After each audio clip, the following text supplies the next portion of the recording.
మన అందరి విశ్వగురువైన బ్రహ్మర్షి పితామహ పత్రి గారికి ఆత్మ ప్రణామాలు తెలుపుకుంటూ ఈ జూమ్ లో ఉన్న ఆత్మ బంధువులందరికీ ఆత్మ ప్రణామాలు మాస్టర్. మరి మనము ఈ నవరాత్రుల సందర్భంగా అమ్మవారి అవతారాల గురించి నాకు తెలిసింది మీతో పంచుకుంటున్నాను మాస్టర్. ఇంతటి అవకాశం ఇచ్చిన మీ అందరికీ వేల వేల కృతజ్ఞతలు. Thank you masters. మనము మొదట బాలా త్రిపుర సుందరి, ఆ త్రిపుర సుందరి 3 శరీరాలకు శక్తినిస్తూ మరి అన్నపూర్ణ దేవిలా మారి అన్నపూర్ణ దేవి అవతారం రూపాంతరణ చెంది అవతారంగా మారి గాయత్రి మాతగా, అంటే కొంచెం ఎదుగుడ ఇక్కడ అవతారంలో మార్పు ఏంటి అంటే ఎదగడమే. ఎదిగి మనము అంటే అమ్మ ద్వారా మనకు చెప్తుంది అన్నట్టు. అమ్మ మనకు నేర్చుకోవడానికే చెప్తుంది, మీరు కూడా ఇలా ఎదగండి అని.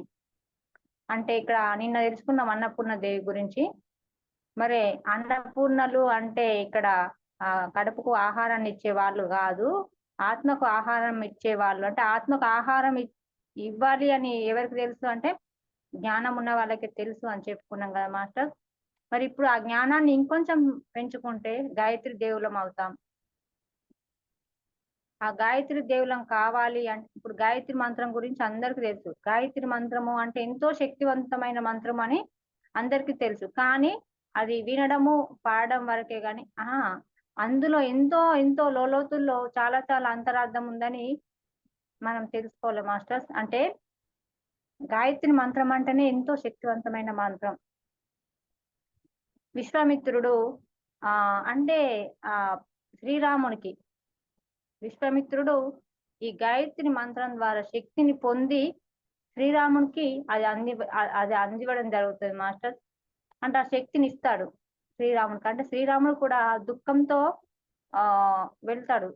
అంటే ఆ దుఃఖంలో ఉన్నప్పుడు మరి శక్తినిచ్చి అతన్ని ఓదార్చడానికి ఈ విశ్వామిత్రుని దగ్గర కూడా శక్తి సరిపోక గాయత్రి మాత దగ్గర ఆ శక్తిని తీసుకొని మరి ఇక్కడ రాముల వారికి ఇవ్వడం జరుగుతుంది మాస్టర్. మరి మనము కూడా ఆ మాతలాగా శక్తివంతులం కావాలి అంటే దానికి మార్గం సాధన. ఆ సాధన చేసి మనము శక్తివంతులం కావాలి అంటే ఈ నవరాత్రి రోజుల్లో చాలా శక్తి ఉంటది, ఎనర్జీ ఉంటది, ఎనర్జీ లెవెల్స్ ఎక్కువ ఉంటాయని మనకు తెలిసినా గానీ మనము ఉపయోగించుకోలేకపోతున్నాము. కానీ ఉపయోగించుకోవాలి మాస్టర్. ఇక్కడ సకల జీవకోటికి ఎవరైతే శక్తినిస్తున్నారో, సకల జీవకోటికి శక్తినిచ్చే వాళ్ళు ఎవరు అంటే ప్రకృతి అంటే పరమాత్మ. మనం ఇంతకు ముందు చెప్పుకున్నాం. అంటే ప్రకృతి స్త్రీ అని పరమాత్మ పురుషుడు అని కాదు, రెండు ఒకటే చైతన్యం. అక్కడ ఉన్నది ఒక శక్తే, చైతన్యమే అని అనుకోవాలి. ఇక్కడ స్త్రీ పురుషుడు కాదు అని తెలుసుకున్నాం కదా మాస్టర్. అందుకోసం ఇక్కడ సకల జీవకోటికి ఎవరైతే శక్తినిస్తున్నారో ఆయనను మేము ప్రార్థించి అంటే ధ్యానం చేసి ఆ శక్తిని మేము పొందుతాము అని ఒక దృఢ నిర్ణయంతో మనము గాయత్రి మాత శక్తితోని ధ్యానం చేసి మరి మనం కూడా గాయత్రి మాతలుగా ఎదగాలి అని మనకి ఇక్కడ ఒక సూచన మాస్టర్స్. అంటే మనకి ఇక్కడ ఒక గాయత్రి దేవుడు అంటే ఇక్కడ రూపాంతరం చెందాలి. ఇప్పుడు అనుకున్నాం కదా ఒక్కొక్క అవతారంకి ఏంటి అంటే మనము అక్కడ అవతారం అంటే మనము చిన్నగా మానవ జన్మ తీసుకొని భూమి మీదకి వచ్చి ఆత్మగా పూర్ణాత్మ నుంచి అమృతాత్మగా వచ్చినాం. కానీ మనం ఎదుగుతూ అవతారంగా మారాలి అని ఇక్కడ ఒక్కొక్క అవతారాన్ని మారుతూ మనకు తెలియజేస్తుంది అమ్మ. ఇక్కడ రూపాంతరం అంటే అవతారం మారాలి. ఇక్కడ 3 శరీరాలకు అంటే శక్తి ఇస్తుంది. మనం నిన్న చెప్పుకున్నాం. అంటే మనము అన్నపూర్ణ అంటే కొంచెము పొట్టకు ఆహారం పెడితేనే అన్నపూర్ణ దేవి అని ఎంతో గొప్పగా పొగుడతారు.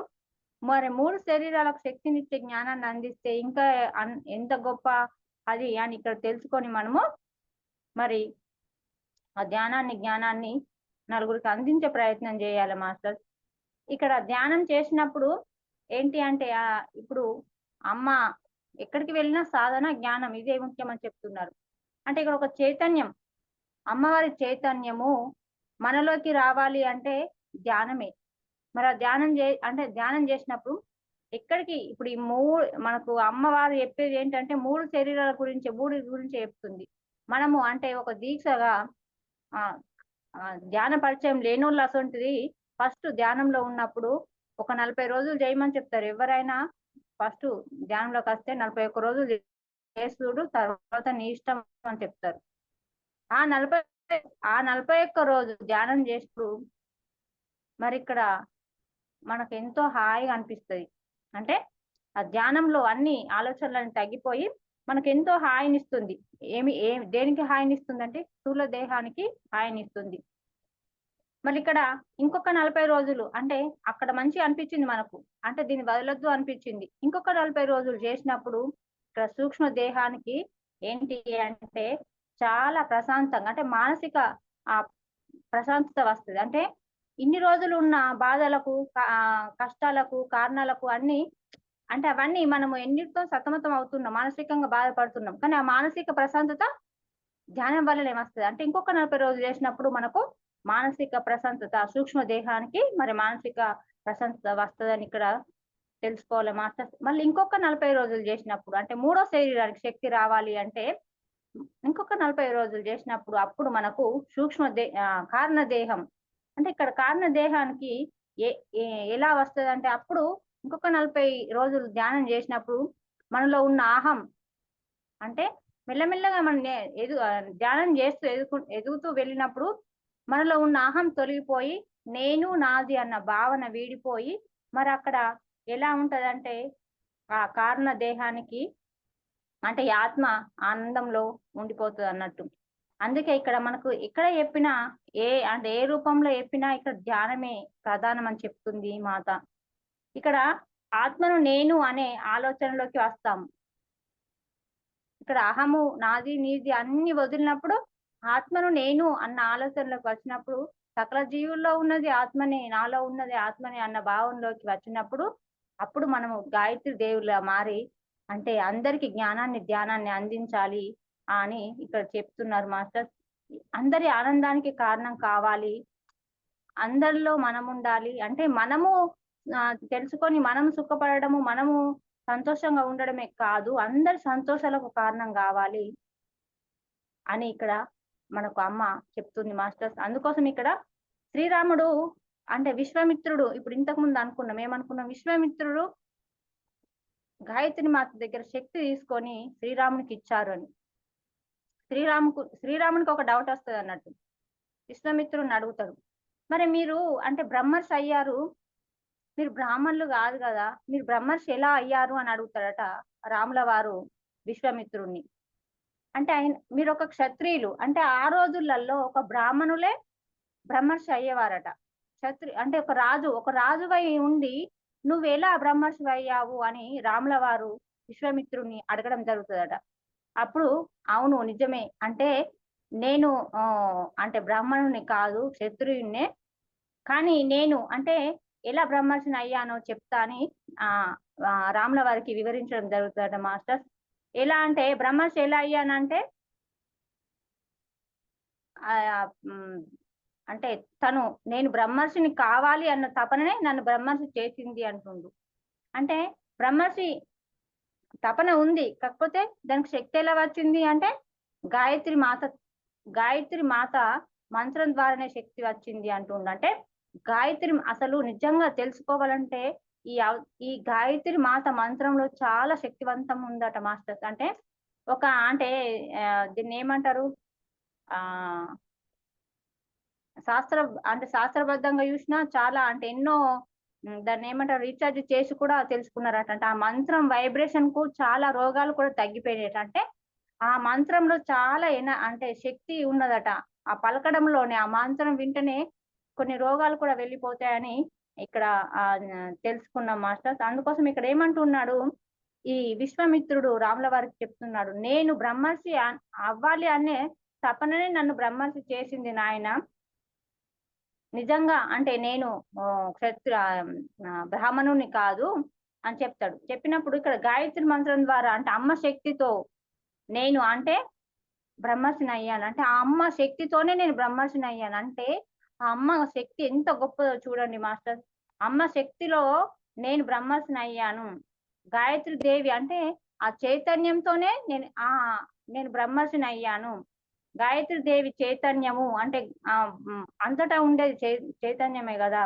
ఇక్కడ ఆ కాంతిలో అంటే ఆ గాయత్రి దేవి ఆ కాంతిలో ఆ కాంతి బీజాలతోనూ నేను బ్రహ్మర్షిని అయ్యాను అని రామరావుతో చెప్పడం జరుగుతుందట మాస్టర్. ఇక్కడ అమ్మ అంటే నేను ఈ బ్రహ్మర్షి అంటే ఈ బ్రహ్మర్షి అన్న ఇది ఎలా వచ్చిందంటే అమ్మ శక్తి ద్వారానే నేను బ్రహ్మర్షిని అయ్యాను అని రాముల వారికి వివరించడం జరిగింది మాస్టర్. అంటే ఇక్కడ రాముల వారికి తాను వివరించడమే కాకుండా మనకి ఇక్కడ ఋగ్వేదంలో యజుర్వేదంలో అంటే వేదాలు 4 వేదాలు అంటారు కదా, సామవేదం, ఋగ్వేదం, యజుర్వేదం అని. ఈ వేదాల్లో స్పష్టంగా ఉందట. అంటే తను బ్రహ్మర్షి ఎలా అయిండు, గాయత్రి మాత శక్తి ఏంటి, ఆమె ఆ మంత్రంలో ఉన్న అర్థం ఏంటి, అందులో ఉన్న వైబ్రేషన్ అన్ని అంత స్పష్టంగా ఉందట మాస్టర్. చదివే వాళ్ళు చదువుకుంటే తెలుస్తుంది, వినేవాళ్ళు అంటే అది వింటే అనిపించింది. అంటే ఒక్కొక్క ఆ సనాతన ధర్మంలో ఒక్కొక్క అంటే మనకు ఎంతో తెలియజెప్పడానికి ఆ పరమాత్మలు, ఆ ఋషులు, మహర్షులు ఎంతో కష్టపడి ఎన్నో పుస్తకాలు రాసారు. కానీ మన బద్ధకంతో వాటిని అన్నిటిని పక్కకెట్టేసి ఈ ఉరుకుల పరుగుల జీవితంలో అన్నిటినీ సతమతం అవుతూ ఉంటున్నాం, కానీ అసలు నిజమేంటో తెలుసుకోలేకపోతున్నాం. అందుకోసం ఇక్కడ సనాతన ధర్మం ఆ ఋషుల తత్వంలో ఎంతో శక్తి ఉంది. ఈ వేదాలు చదివితే మరి మనకు అర్థమవుతుందని ఇక్కడ మనం తెలుసుకోవాలి మాస్టర్. దాన్ని ఎలా అంటే మనం ఇప్పుడు గాయత్రి మాత శక్తి ఆ మంత్రంలో ఎంతో శక్తి ఉందని తెలుసుకుంటున్నాం, కానీ దాన్ని ఎలా ఉపయోగించుకోవాలో కూడా మనం తెలుసుకోవాలి. దాన్ని ఎలా ఉపయోగించుకోవాలో తెలుసుకోవాలి. అంటే తెలుసుకొని వదిలేయడం కాదు. మళ్ళీ ఎప్పటిలాగానే మరి ఇక్కడ గాయత్రి దేవికి ఆ ఏంటి చీర పెట్టడం, పూలు పెట్టడం, బొట్టు పెట్టడం, ఈ అలంకరణ వేసి ఆ నైవేద్యం పెట్టడము ఇంతకే ఆగిపోకుండ్రి. దీన్ని ఈ గాయత్రి దేవి మంత్రం యొక్క రహస్యాన్ని, గాయత్రి ఈ మాత ఆ అవతారం రహస్యాన్ని తెలుసుకొని మీరు ఎలా ముందుకు పోవాలో తెలుసుకోండి, ఇక్కడే ఆగిపోకండి అని చెప్తున్నారు మనకు. అందుకోసమే మాస్టర్స్ మనం ఇక్కడ గాయత్రి దేవి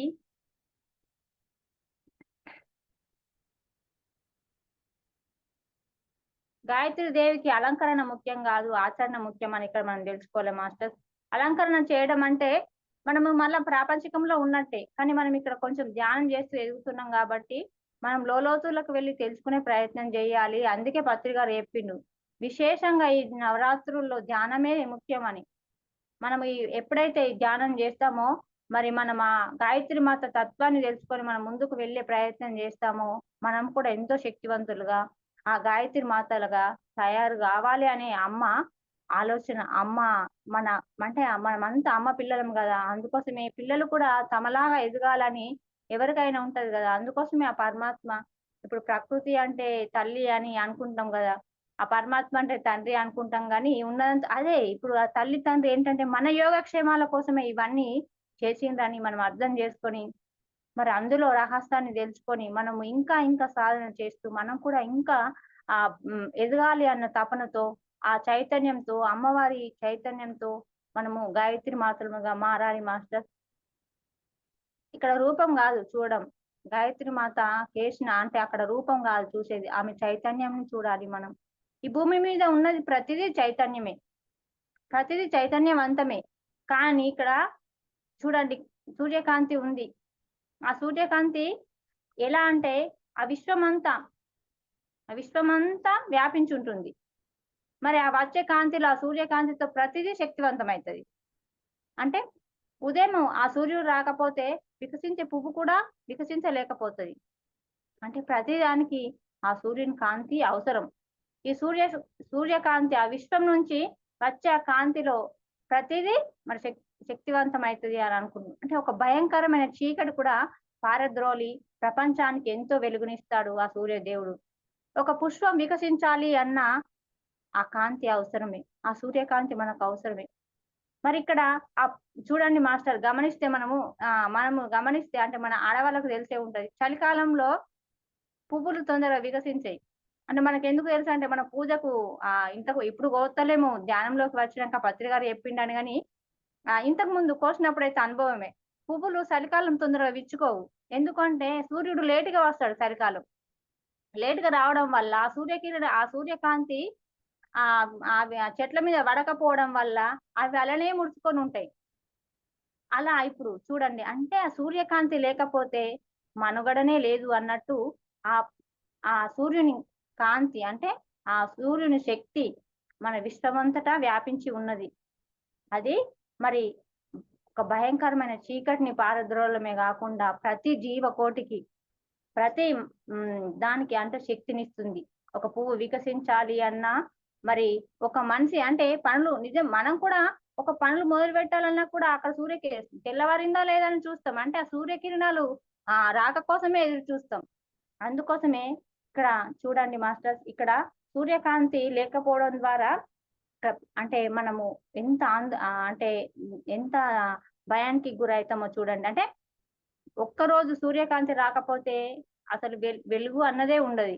మేఘాలు గిట్ట అడ్డొస్తే అది చీకటిగా ఉంటది. అంటే ఆ మేఘాలు ఎప్పుడైతే తొలగిపోతాయో మనకు వెలుగొస్తది. అంటే మనం కూడా మన జీవితంలో ఉన్న కష్టాలను కూడా ఈ ధ్యానం వల్ల తొలగించుకొని ఆ మేఘాలు లాంటి కష్టాలను పక్కకు నెట్టేసి ధ్యానం వల్ల మనము ప్రకాశవంతంగా వెలగాలి అని ఇక్కడ చెప్తున్నారు మాస్టర్. ఇక్కడ ప్రకృతి కాదు అంటే మన ప్రకృతి అంటే సూర్యకాంతి ద్వారా ప్రకృతి ఎట్లాగో ఆటోమేటిక్ గా వికసిస్తది. కానీ ఆ సూర్యుని మనం వేడుకోవాలి. మా బుద్ధిని వికసింపజేయు పరమాత్మ అని ఇక్కడ మనము వేడుకోవాలి. గాయత్రి మంత్రంలో ఉందట. అంటే ఈ గాయత్రి మంత్రములో ఇది కూడా ఉందట.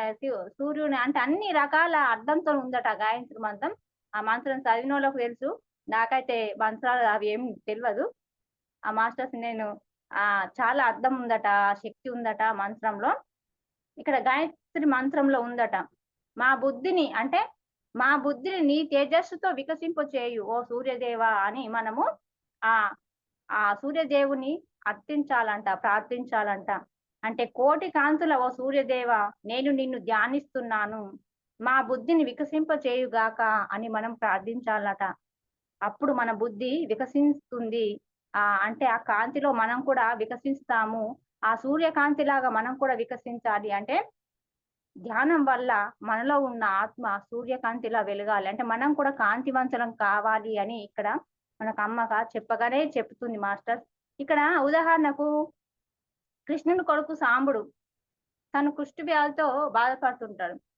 కృష్ణుడు పరమాత్మ తీసేయాలంటే ఆ వ్యాధిని క్షణాల్లో తీసేయగలడు. కానీ ఏం చెప్పిండంటే సూర్యుని ఉపాసన చేసి నువ్వు తగ్గించుకో అని చెప్పినప్పుడు 14 సంవత్సరాలు అతడు తపస్సు చేసి ఆ సూర్యుని ఎదురుగా కూర్చొని తపస్సు చేసి తన వ్యాధిని సమూలంగా తగ్గించుకున్నాడట మాస్టర్స్. అంటే సూర్యునికి అంత శక్తి ఉందట. అందుకోసం లేకపోవడం ఏంటి మనం సాక్షాత్తు చూడని చూస్తున్నాం. సకల జీవకోటికి ఎంతో శక్తినిచ్చి ఆధారంగా మారేది సూర్యుడే కదా. సూర్యుడు లేకపోతే నీరు మేఘాల్లా మారలేదు. ఆ మేఘాలు వర్షంలా వర్షింపలేదు కదా. అసలు మానవారికి మనుగడనే లేదు. అందుకోసమే సూర్యుడు అంటే ఎంత గొప్ప వాడో తెలుసుకోవాలి మాస్టర్స్. అందుకోసమే మనకి ఇక్కడ సూర్య ఉపాసనలు చేస్తారు కదా, అవి చాలా అవసరము. సూర్య నమస్కారాలు కూడా మనకు చాలా అవసరము.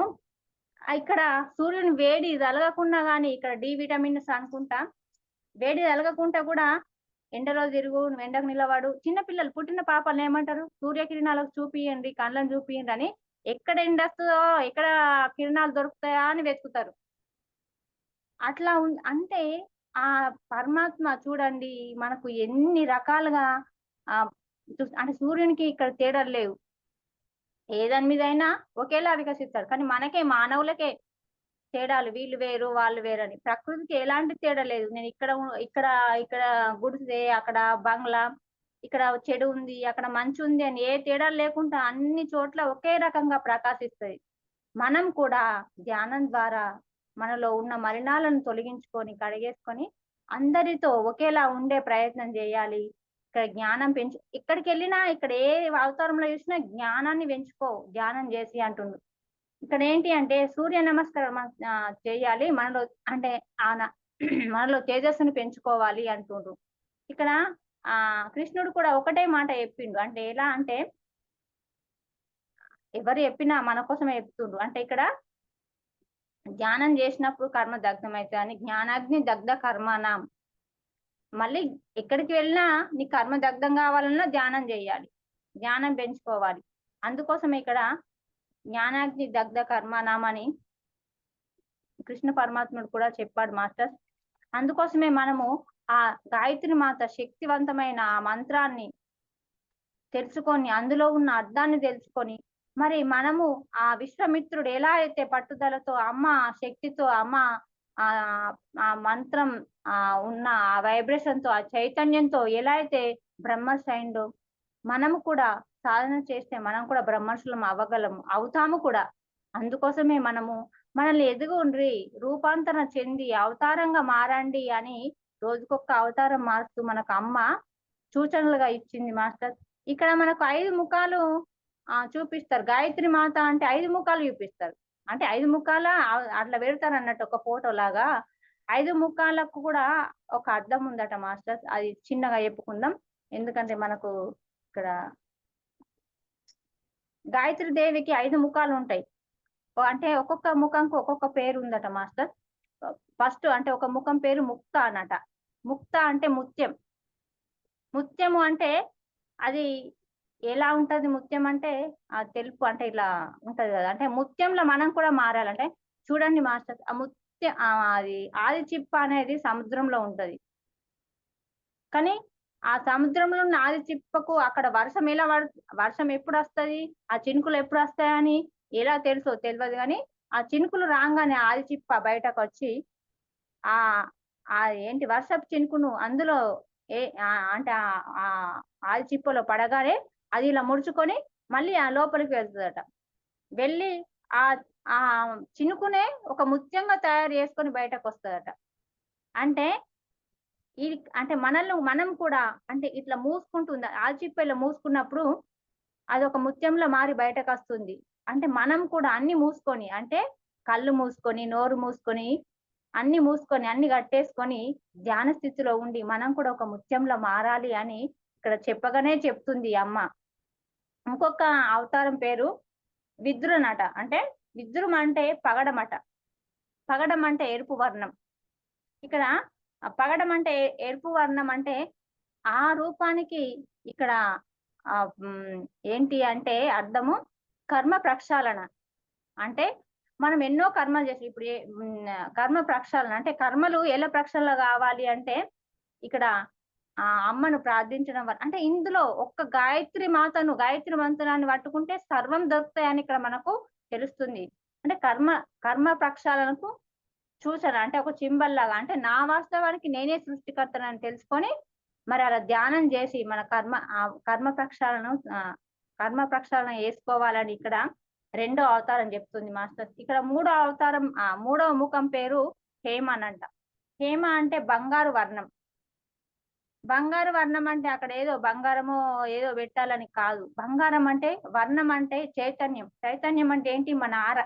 మన ఆర అంటే మన ఆర కాదు కానీ గురువుల ఆర. అంటే అంటారు కదా ఇట్లా బాగా ఎదిగిన వాళ్ళు, బ్రహ్మర్షిలో ఉన్న వాళ్ళు, వాళ్ళ ఆర ఎలా అంటే బంగారు వర్ణంలో ఉంది. అంటే మరి మనం ఎందుకు కావద్దు, మన ఆర బంగారు వర్ణంలో ఎందుకు మెరవద్దు?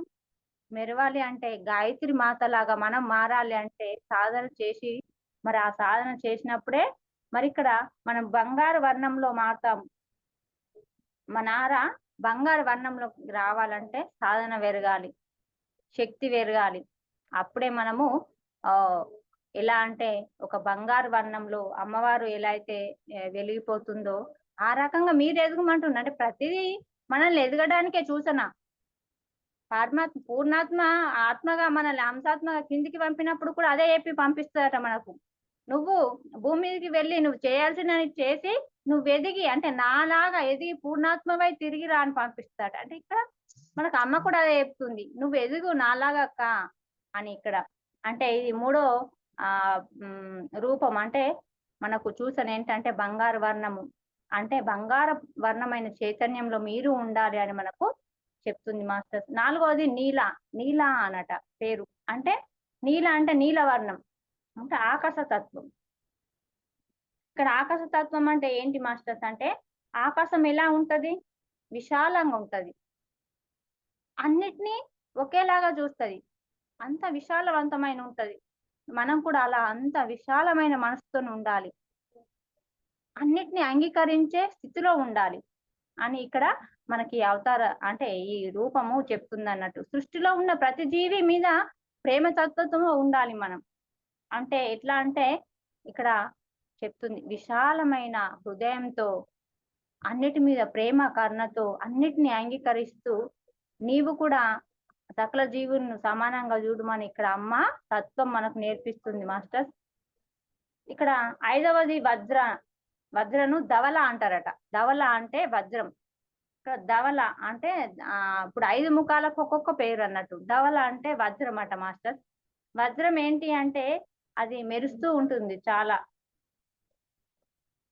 వజ్రంకు కూడా విలువెక్కువ.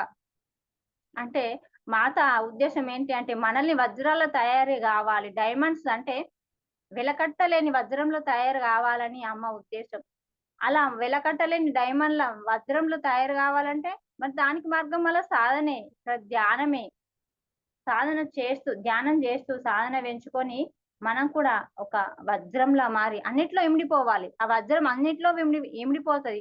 ఉంగరంలో ఇమిడిపోతది. ఎండ్ల పెడితే అందులో ఇమిడిపోతుంది. అంటే ప్రతిదీ ఎలా ఇమిడిపోతుందో మనం కూడా అలా ఇమిడిపోవాలి. అంటే ఇప్పుడు ముత్యం కూడా ఒక ఉంగరంలో అది ఇమిడి ఒక పగడము ఇముడుతది. అంటే ప్రతిదీ ఎలా అయితే ఇముడుతుందో మనం కూడా అన్నిట్లో ఇమిడిపోవాలి. అన్నిటిని అంగీకరించాలి అని ఇక్కడ మనకు చెప్పడం జరిగింది మాస్టర్స్. అందుకోసం ఇక్కడ ధవల అంటే వజ్రం. అంటే నీవు వజ్రంలా మెరుస్తూ నీతో నువ్వు, పరమాత్మతో నువ్వు, మనతో మనం ఉంటూ పరమాత్మతో ఉంటూ ఒక వజ్రంలో వెలగాలి అని ఇక్కడ చెప్తున్నా. అంటే ఎలా అంటే క్రిస్టల్ క్లియర్ గా ఉండాలట. అంటే లోపలలాగా మీదోలాగా కాకుండా అంటే క్లియర్ గా ఉండాలని ఇక్కడ వజ్రంలా స్పష్టంగా అంటే అలా ఉండాలి అని ఇక్కడ మనకు చెప్తుంది మాస్టర్స్. అందుకే మనతో మనం ఉంటూ, విశ్వంతో ఉంటూ, మనం స్పష్టంగా ఉంటూ ఒక వజ్రంలా మెరుస్తూ మనం కూడా ఈ గాయత్రి మాత శక్తిని తీసుకొని మరి సాధన చేసి మనం కూడా మరి బ్రహ్మర్షులం అవుదాము. అమ్మలాగా అన్ని వర్ణాలలో వెలుగుదాము. మనం కూడా గాయత్రి మాతలం అవుదాం మాస్టర్స్. ఇంతటి అవకాశం ఇచ్చిన మీకు కృతజ్ఞతలు. Thank you master.